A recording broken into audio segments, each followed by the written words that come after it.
मुझे प्रेमानंद जी जब महाराज का वो किस्सा याद आ गया जो सुबह यात्रा करते थे, बंद हाँ। कर दी गई हमने उसके खिलाफ बोला? बातों के चलते ही। नहीं, हमने बोला है वो देखिए वृंदावन, उस पर बोलेंगे, उस पर बात रखें। हाँ, प्रेमानंद जी महाराज, क्योंकि वो बातों के सिलसिले में ही हुई, वो सहज सरल व्यक्ति हैं। नहीं देखिए, वो एक महापुरुष है। ब्रज में कुछ ही विभूतियां हैं जो दर्शनीय। बरसाने वाले विनोद बाबा के पास गए? नहीं है? हैं पागल हो। चला जाऊंगा अब, यहाँ जाते दर्शन कराऊंगा। जाते दर्शन करना, बहुत ऊंची विभूति। बरसाने में, वृंदावन में कुछ विभूतियां ब्रज में है जो दर्शनीय है। बरसाने वाले विनोद बाबा, एक टाटी स्थान।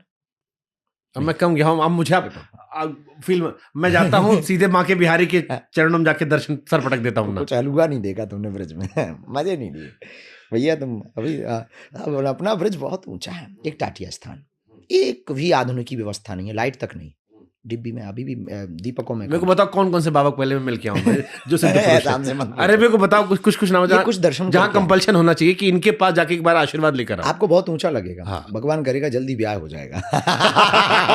मजाक कर रहा हूं। आपका है मेरा? दोनों का।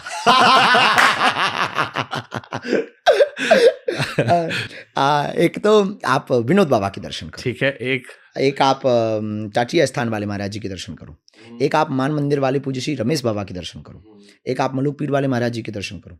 और भी सब दर्शनीय हैं। हाँ। पर अभी इन चार के तो करके करना चाहिए। हाँ। पर पूज्य प्रेमानंद बाबा के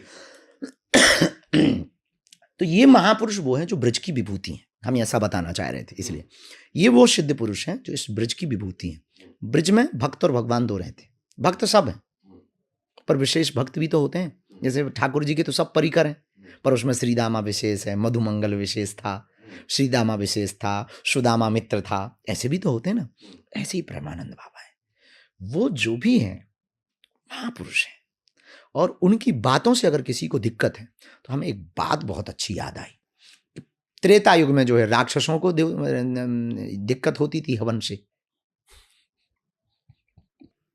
हम कुछ कहेंगे तो आपके पॉडकास्ट में गालियां पड़ेंगी। कोई गाली नहीं पड़ेगी। काय गाली पड़ेगी? अब पड़ेगी भी तो आप झेलना। हम तो बहुत वाटर गाली प्रूफ। प्रेमानंद महाराज के भक्त तो हम भी हैं। हाँ। उनके नाम पे तो गाली सुन लेंगे हम। हाँ, तो हम वही कहना। तो हमने तो खुल के बोला है कि बाबा के परिकर से भी हम आपके पॉडकास्ट के द्वारा प्रार्थना करेंगे कि बंद नहीं होना चाहिए। इस बात पे तो नहीं होना चाहिए।